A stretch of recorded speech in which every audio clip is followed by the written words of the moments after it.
I don't know if you follow social media, but there were a number of players and former players who weighed in on a lot of these new rosters. There are tons of rookies making their debut in all of the leagues, not just the North American League, but in NAL in particular.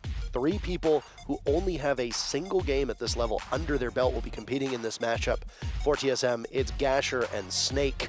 For Beast Coast, it's Zeno, as Ferda cannot make his debut just yet. Operator bans are coming in, and would you look at that?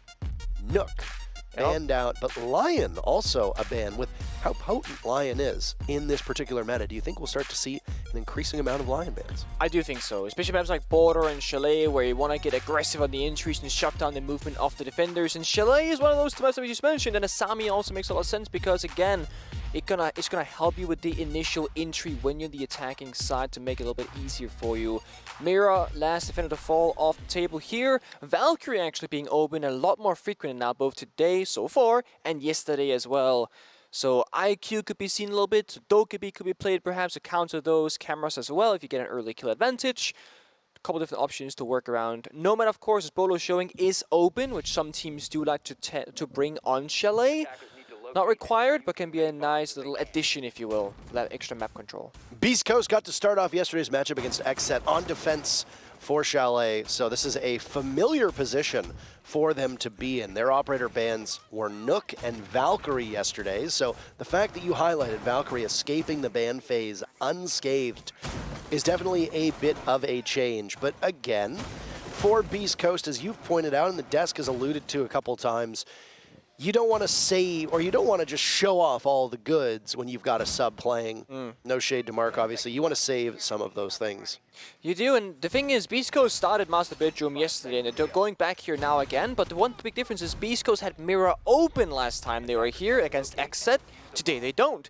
Sure, the Valkyrie's on the table, he gives them information. It's Mark, the most experienced player on this roster, who's gonna, well, second most, I guess second most of Slice is the most experienced, who's going to bring the information game.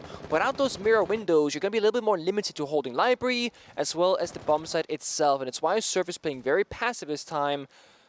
As I say that, making his way up again to re-aggress into his library. But library itself, very open, a lot of soft destruction there. You can't really challenge without just like swinging the windows. Trying to remember the amount of rounds that we saw Mira in play. Slash was one of the last players alive in so many rounds and got some largely impactless kills, but was still able to add up to the tally. Right now, Beast Coast are just, what's the phrase? They're just running into bullets at this particular moment, as both Surf and Slash are no more. 45 seconds into the round and already 2 casualties for Beast Coast. Yep, it's a rough start. I mean, TSM can now slow it down, hold angles, and just see what Beast Coast will try and do, because when you're playing in a 3 versus 5, you have to think it's the attacker. They have to aggress into us and try and get back the man advantage. So if TSM plays a very nice and slow and tight game here, they can likely get at least one more kill for the taking before the execute comes into Master Bedroom. Zeno and Merc will now engage. 2 guns with both very high rates of fire, or rather somebody else. I don't think that was Merc that was engaging Zeno, but Zeno off-site under fire somewhere else. Merc the only person from TSM to take any damage just yet. The advantage that TSM got early in the round will significantly help them through the mid-round, which is where we happen to be at the moment. A Flores drone from Bolo had gone in, maybe on a scouting mission into office, or maybe try and take out some valuable pieces of utility. Could be those castle barricades that are keeping certain parts of this bomb site very safe for the defenders. They've got a bead right now on Zeno, and a nade will go off, but misses its opportunity. Zeno's still in this position. Can he make himself work? No, I mean, he gets a kill, but he's traded out immediately by Merc. An advantage still in favor of TSM as they're up in a 4v2. It's a very good trade for TSM, though. They do lose their Heartbreacher of Gasher, but the wall is semi-open. But, I mean, there's only 1 member left now as Mark is inside of Master Bedroom against 3 members of TSM. Nice shot. Out goes the Nitro cell, but it gets shot away. He tries to pull, but can't accomplish it. Plenty of marks, so he knows where they are, but how's his target prioritization? Castle Barricade works against Beast Coast as it allows Merc to get the diffuser down. Snake didn't have much HP left, but Bolo gets the very final kill. Almost everybody from TSM getting in on that round as they overpower Beast Coast to take round number 1. It's actually a nice try for Mark there. It looked like a very possible clutch. I mean, a few shots going a different way, or maybe TSM whiffing a few bullets of their own, and all of a sudden Mark is in a 1 versus 1 position. but close is not quite close enough. Master bedroom is done and dusted for Beast Coast. They're gonna say, you know what, let's go somewhere else. Kitchen is the second choice for them right now, and of course Zeno is back on Frost duty as he was yesterday as well. As these bomb sites, they bring all those window jump-ins that you want to have those bear traps for.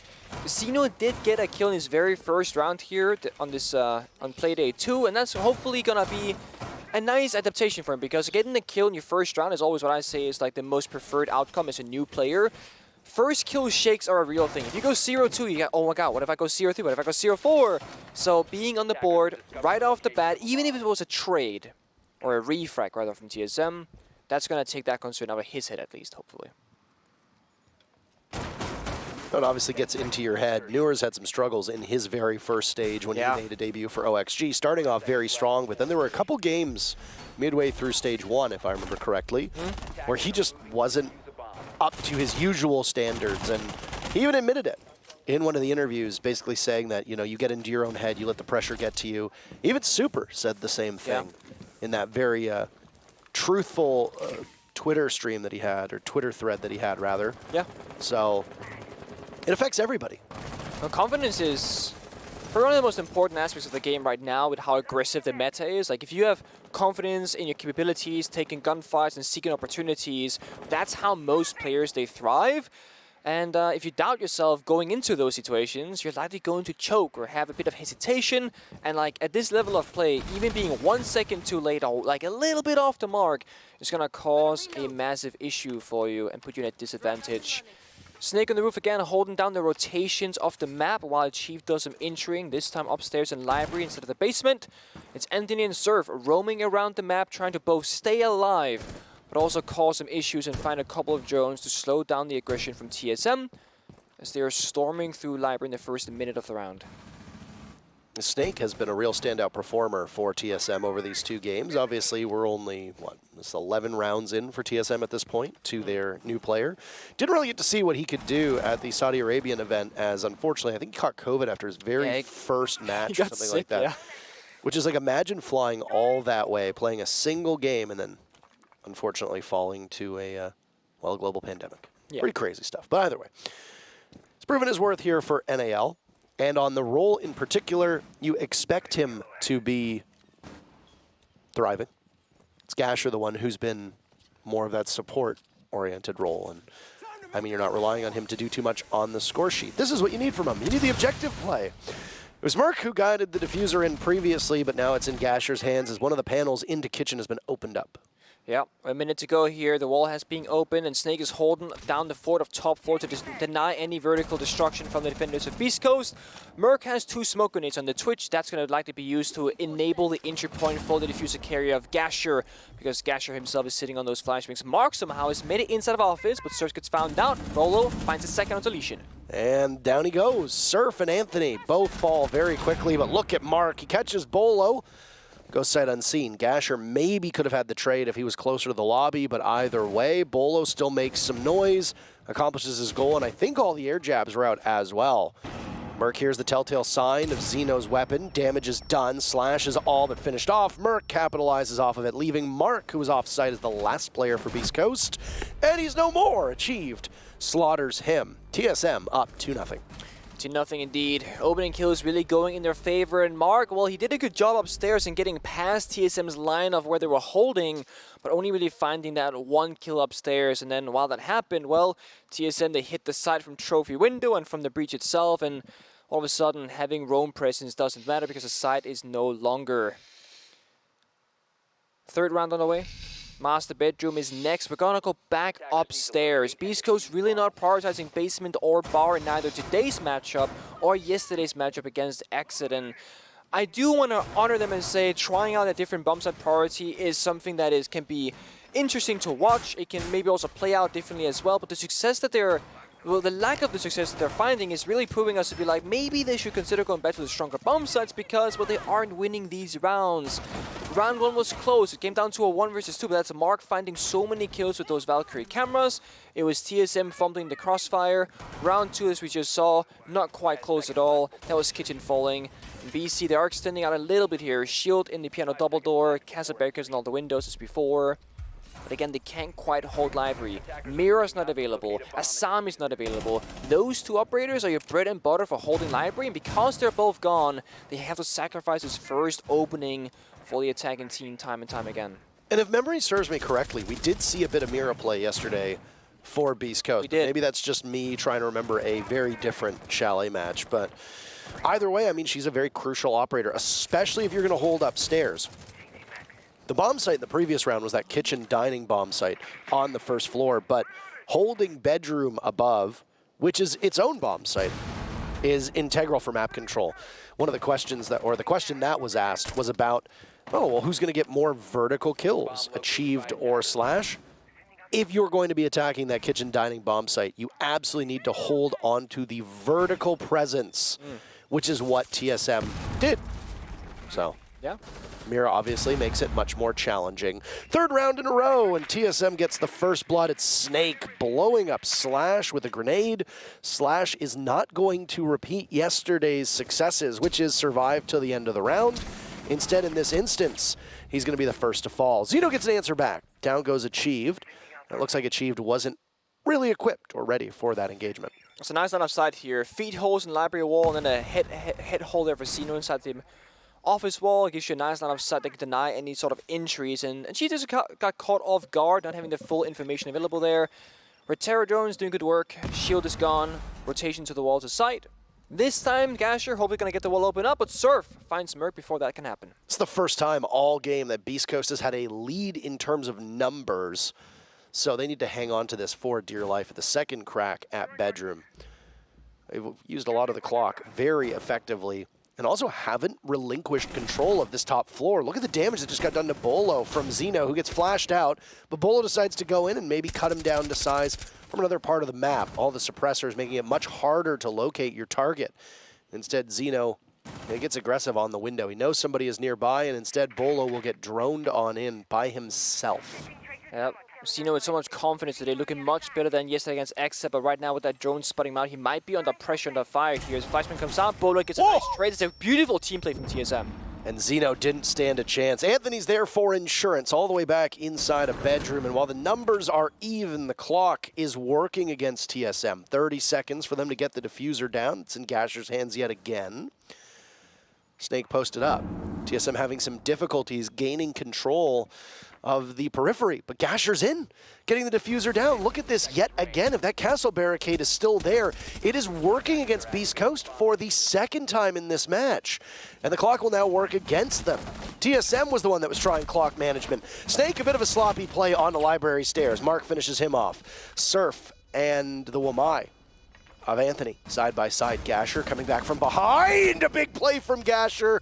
He doesn't need to be the one to get the kills, but he does anyway, leaving Mark to die at Bolo's hands yet again.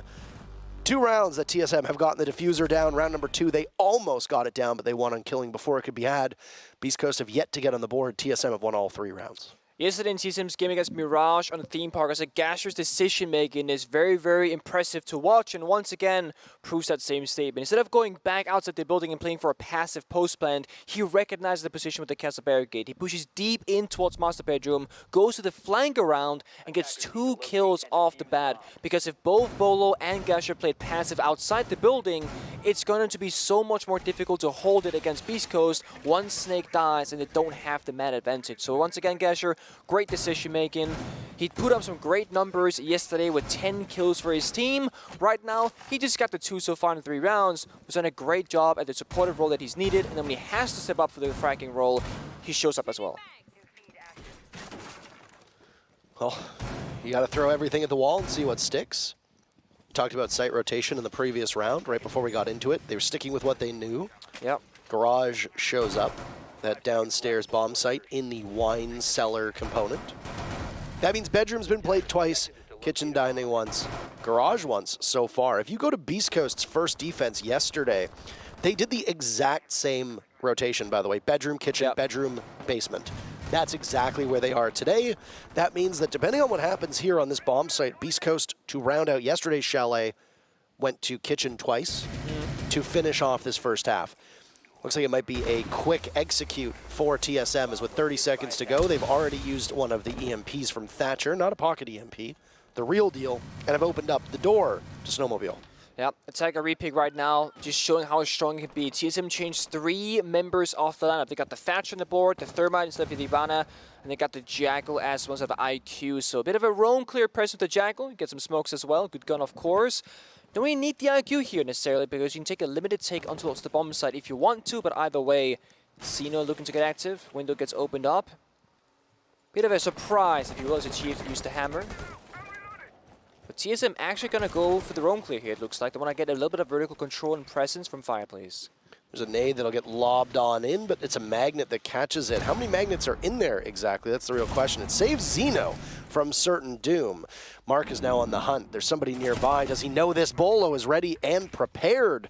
Bolo making up for his performance yesterday and what has been an inconsistent set of stages for him as he sits on 5 kills and 1 death. TSM, by the way, still perfect on opening duels, but Surf answers back. Out-dueling achieved, and then heading for the safety of the bomb site down below to put us into a 4v4 that, as I say that, goes back in favor of TSM as Xeno perishes at the hands of Merc. Yeah, Sledge is probably one of the best operators that could have been killed off there from Beast Coast. Nades are gone and the verticality, of course. Thatcher has breaching charges. Jackal might have a shotgun secondary, but most of that vertical destruction is going to be now relying on limited destruction capabilities versus a Chief's hammer. So Beast Coast can play somewhat safe on the bomb site, but a man down, they got to lash out and find something else. They're going to fish for some kills on this open breach.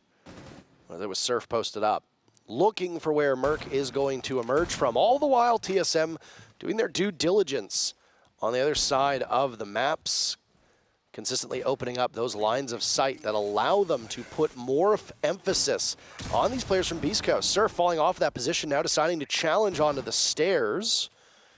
He'll get droned out very quickly and take the engagement and actually win it against Snake. Looks for a follow-up, but excellent coordination from TSM yet again. Merc with 2 huge kills, leaving Slash in a 1v3. This is shades of yesterday. Slash looks for a retake, but Bolo got the first kill. Bolo gets the last kill. TSM right now, no signs of slowing down, up 4-0. Yeah, and I think that's one big difference from this stage of TSM to the last stage, and even stage 1 as well. Their crosses, aka their crossfires right now, are really, really good. Whenever somebody takes one engagement, there's a second person either catching the run back or just swinging with that person in a different position. For example, one member of TSM walked in the breach, one member walked down the staircase, and a drone was there to follow as well. So 3 members being proactive on a single element of Beast Coast that was Surf on that Fireplace main stairs. And that just means that even if it goes wrong, even if Surf gets a kill, you can trade it back and make it a 1-for-1 in the worst case scenario. Taking all the time you need.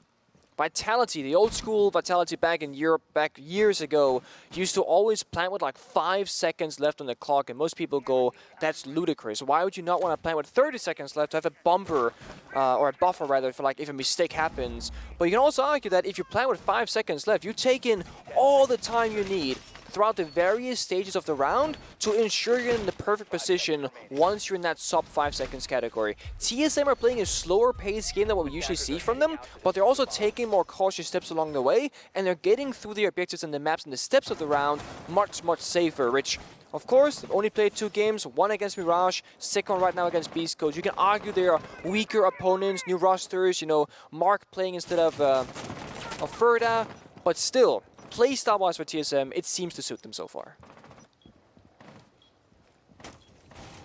Or the 2 bomb sites that I said that they need to go to again. Here they are, at least one of them. Yep, you did say it. Go to kitchen twice. Beast Coast just literally repeating the past. Though the difference was that Beast Coast got 2 rounds, if you recall, in rounds 3 and 4. They won bedroom, they won garage. That's what prompted XSET to take a timeout. And then XSET went perfect from that point onward. Neither team has needed to burn one of their timeouts just yet. Oh, goodness gracious, Mark. He is somebody needs to go back to aim lab, it certainly appears. He was shooting as well as Hyper was yesterday. Hyper at least Hyper memed about it on social media. Oh no, that is very bad. Merc team kills Bolo. What are you doing? What happened there? Now Xeno is down. You ever get killed so hard you become a drone? Because that's what just happened. Technically, the first kill went to TSM, and then also the second kill went to TSM, but that one was on the Beast Coast. Still perfect in their opening engagements, as the numbers are even. called out Zeno before we actually got into this matchup, saying that we wanted a stronger performance for him. It has not materialized yet in this game. It's been a rough debut in the NAL for Zeno so far. Statistically, yes, 2-5. I will say something that I've noticed that Zeno is playing with arguably more confidence in taking those fights. He just happens to be losing them. Most notably against Snake and Bodo are finding opening kill after opening kill so far in these rounds. It's not just him though. Slash and Anthony both yet to get a kill in this round 5 of the round. They both need to get active on that scoreboard. Slash had a huge game yesterday for his team, and today having a hard time staying in it. Yeah, I don't really think anybody's really living up to Beast Coast at the moment, and with the fact that these are all losing rounds, and rounds only which of one has been particularly close, most of the kills that are coming are not being particularly helpful. Do agree. Anthony, one of the longest standing members of Beast Coast at this particular moment, and actually the longest standing member of the roster. He's positioned upstairs. He's getting hunted down. He lights up Merc, does a lot of damage in the process. Gasher finishes him off, but still the damage is done. Teams into a 3v3. Incredible to think what this landscape would have looked like if Bolo had not been team killed. Either way, 20 seconds for TSM to now get towards the bomb site. Gasher holds onto the diffuser, but not for long. Slash ensures that he relinquishes control. Now it's TSM to push from different angles. It's Snake and Achieved. The first round for Beast Coast right now looking mighty good, and everybody from Beast Coast is getting in on this one. Achieved has precious little time, and just like yesterday, Beast Coast's first round comes with one player still alive and the clock being their greatest asset. Yep, that seems to be their trend so far. And they found the first round. They can still find a second and a half, but of course it's a rough path to get there, really. Now, final bomb site. We saw Wineseller being showcased. It got changed to master bedroom last second. Let's see if they stick it. Beast Coast, they really, really need the 4-2 split to have a chance to really get comfortable when the side swap comes around, because attack and chalet might be preferred by most teams. It might be arguably a statistical better side to be on, but it always comes down to execution and comfortability, and trying to clear TSM off their feet when they're the ones roaming on the map is no easy feat. So Beast Coast, make it forward 2, get in the seat and get comfortable. TSM, of course, going to get their 5th round on the board themselves. As you mentioned, an unfortunate team kill onto Bolo from Merc made that more difficult than it should have been from the get-go. The time was just taken down too fast. TSM did not get the control they needed nor wanted. Slash doing the castle due diligence today. Castling the doors, the windows, time and time again. Very similar setup, if not the exact same setup we see pretty much every single round coming out from Beast Coast. They're keeping things... Well, they're changing the shield a little bit, maybe one castle barricade, but overall, the main difference here is going to be Mark on the pulse, active information, no longer being on the Valkyrie. You only got one C4 to work with. That's Mark's own C4, so no duo roaming can be done in the basement, really, at least not for verticality purposes. Calm before the storm, the side swap. Only 2 minutes and 30 seconds away. Beast Coast can't follow the same pattern as before because they won Kitchen, so at least there will be some minor deviation from yesterday's plan. I try not to comment on it, by the way, as Mark engages an empty door down by Trench. But the fact that all of the outlets are from North America on maps really does trigger me. This map is supposed to be in France. God. Anyway, Gasher first to die. Hey, Beast Coast getting first blood for the first time in this matchup. On top of a round victory in the previous round, could the tides be turning for Beast Coast? Gasher off the board means that the diffuser must go into somebody else's hand. It also means that a highly valuable Heart Breacher is no longer available. Merc swats away at Surf. No real chance there whatsoever. And Anthony, with 1 kill to his name, looks for a second down below inside a mudroom. Shaken off of his spot now at the top of Library Stairs. He's got Slash for backup, but there's a couple players from TSM very eager to put him out of his misery. There is. I mean, you still got Mark below, they're giving some information, but right now they need help from one another. Beast Coast playing very isolated right now on this map. Drone comes out, Bo looks at the prey, gets the kill with the silencer as well. Headshot onto Anthony. Good night and goodbye. Well, now the advantage goes in favor of TSM with a minute to go. It's not looking good for Beast Coast to come back onto this one. Up in the bedroom bomb site. 3rd opportunity now for Beast Coast to put this into the winning column, but they have not been able to do so. TSM, in fact, got the first pick and then also got the diffuser down both times they previously went to this bomb site.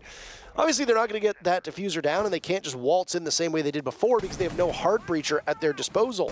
They can still very easily get the diffuser down. Snake and Mark will now engage, and Mark loses that one. Achieved falls to Slash, but he's picked off immediately by a trade from Bolo, leaving Zeno in a 1v3.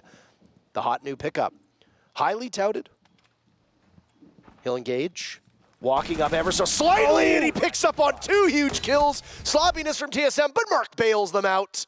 And the first half goes 5-1 in favor of TSM. And see, that right there is the play that Zeno needs to make for his own confidence in the server. Pushing forward when he hears a sound cue off the Retera drone is the right decision to make. Gets both kills, but the timing doesn't favor him. That small gap in time where he doesn't see the third member of Merc, well, he goes for the reload to play it safe. He comes up the blue staircase because Merc could have been anywhere on the map, on the office balcony, could have walked in off his door, could have been outside on the windows. But no, the one place Merc was the one place that he didn't really account for because it was a guessing game. And therefore, Zeno, he fell to the ground as well. 5-1 for TSM.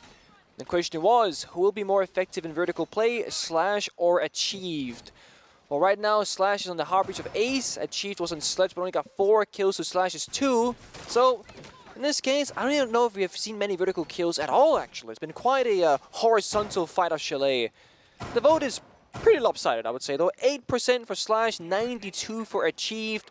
To be fair, you are comparing a Sledge main, probably the Sledge player of North America in Achieved, to Slashhawk, who doesn't really play the role, so... Good job, Achieved. You won the vote. TSM, good job. You won the vote again. Snake decides to go for an early spawn peek. You saw XSET doing the same thing against Beast Coast, and I don't know if that's just where we are in terms of the meta, or if that speaks to what these two teams think about Beast Coast's ability to fire back, and whether or not they can be knocked off their stride early on. Usually spawn peaks occur when teams are feeling particularly confident about their chances, and with the embarrassment of riches in terms of round count that TSM has, I think they have every right to feel pretty confident and want to take those engagements. Most of TSM's players have been hitting their shots. A couple of these rounds, we can say the same about Beast Coast, but not with the same consistency. No, absolutely, and at the same time as well, I mean, if you're slowing down the attackers, like look at this, they're still outside the library balcony, a full minute burn off the clock, and like, that many drones haven't been killed from TSM. I mean, only 3 drones have been slain so far. There we go, 3 drones have been killed, but Surf with that nice entry onto Solarium gets an easy kill and a sprinting Achieved. Freebies, really. Freebies, what you want to call it. Slash now, a kill for Beast Coast of his own, and it will continue to go in that way before Bolo answers back, losing some HP in the process, and then scrambling back downstairs towards Garage. The bomb site is. Only seen 3 bomb sites here so far. Bolo tears through Slash, 2 kills for Jason Doty. And a third, maybe, as Bolo breaks double digits. Beast Coast had the upper hand for the first minute of this round. They didn't really achieve as much with it, I think, as they wanted, and now TSM is on even footing yet again. That they are, but so much time to work with here for Beast Coast. They can do some vertical destruction, they can start droning out the interior of the bomb site. They can take it quite slow here. The only issue is there is still 1 member of TSM roaming up above. It's Snake, so he could go for a lethal flank later on. Vertical destruction is occurring as a light, and Gasher is in trouble. I understand that we're using suppressors, but that book suppressor on the end of the TCSG is always something funny to see. Snake outduels Mark, immediately heads back towards the bomb site. Zeno on a split push of his own through blue. Anthony with a single kill still to his name. He's in the midst of the bomb site and could go for the plant, but does he have the coverage that he needs? Zeno will decide to push up towards Wine a little bit too late. Snake finds his second kill to match Bolo's 2. Will it be a full house? An epic standoff for the ages. 30 seconds. Zeno decides to go elsewhere, and Gasher gets in on the action. That's match point for TSM. 6-1. That it is. I mean, Beast Coast, probably one of their best rounds in the first minute right there, getting 2 kills and a man advantage, but then the discipline kind of stops at that point. Slash overextended walk down the 5 stairs all the way to the bomb side, and then kind of sprinted back up the stairs, back turned towards his opponents, got shot in the back, injured and killed, and then things kind of fell off from there. took an extra second, do some vertical destruction, then hit the site, or just say, okay, we know Snake is roaming, let's overpower the bomb site, everybody pushes with each other, play for the trades, maybe you can overpower TSM then, get bomb site control, and then you can win the round. You can't really play in the in-between decision making. Either you're committing, or you're not committing, and you're doing the step-by-step rather. In that case, TSM came out victorious. Gasher now pulling out the poles of his own. Mark the Shark tried that on their defensive round, which didn't really give them a whole lot of value, but the information is always nice to have. I think people would also argue that it's not really worth attacker repicking IQ against just the poles, but it might be worth attacker repicking IQ into a Valkyrie, for example, because there's going to be 3 cameras across the map that you need to find. Pulse's heartbeat scanner, much more limited range of 9 meters, I believe, which is not as damaging towards your team. Down to kitchen we go. If this ends here, we will have only seen 3 of those bomb sites. Again, bar not really showing up. A bit interesting given the fact that it traditionally had a very high pick rate, but as you and I discussed yesterday, and we will now talk about again in case you did not tune into yesterday's matches, there are cycles for maps where sometimes you will start on a bomb site and it will be incredibly strong, but then teams figure it out and then they think, okay, well, we'll go somewhere else, keep them on their toes. As long as the bomb site is not just at its foundation very poor for the defense, then it might make more sense to come up with strats, go to a bomb site that you don't typically see, and then move on from there. Easy first kill from Gasher. Anthony stops in his tracks, and it's been a very poor game for Anthony so far. And if this is the end, well, I'm sure it's one he won't be particularly happy with. He'll have till next week to find his footing here in the NAL. 5v4 for TSM with 2 minutes to go. Yeah, that's the Smokes and Jack will scan off the board. One thing to note here is that there's no ADS clear for Beast Coast. There's Claymores and breaching charges on the field here. No flashbangs, so the Xeno grenades, the 2 grenades that they have, are likely not gonna hit their marks because both Jaeger and Wamai are on the board for TSM. So gunfights, they gotta strike true. Xeno finds achieved. That's 1 to go. Xeno's really starting to warm up after that first couple rounds of misery that it seemed like he was undergoing for himself and putting in a much better performance than we saw out of him yesterday too. Xeno gets dropped from Gasher, long range sight, and the Pulse in the middle of the bomb site really putting in work. Both kills for TSM so far in the hands of the support player of Gasher, who on Pulse nestled right next to that bomb chassis, playing quite supportive. He loses Merc not too far off to Surf. Can we see another from Gasher as he toys around the bomb chassis? He's got a long range of sight. It's possible. Mark falls to Snake. TSM regains the advantage, but Snake punished by Slash at the main door. Surf makes his presence known over by West Main. Still in that position. He's got to be aware of the vertical play. Both teams sitting into a 2v2. Clock in a position where either team are still capable of pulling this off. Yep. Bolo's up above, so Gasher's alone on side. Has to play it smart here. If he falls too early, Bolo cannot find any value. Oh, there he goes. Bolo in the 1v2. And he sees one, immediately pivots, takes the head off of Slash. Where is the last player going to come from? He sees but for a second. Bolo needs to waste these final 30 seconds, just a couple moments. Diffuser being planted. Surf's actually going to stick this one. Bolo will rush down through Trophy, and the Ash pops back up. He gets spotted by a drone and will engage. Who comes out ahead? Surf from Beast Coast. Bolo from TSM. Match on the line. Ice in his veins, and he redeems what I think wasn't the best performance for him yesterday, but today, easily TSM's best player. Bolo secures the final round, and TSM obliterate Beast Coast 7-1. Had to do. I mean, you can argue that Beast Coast was looking for more than 2 rounds to, or at least match yesterday's round kind of off 2 against XSET, but they fall 1 short.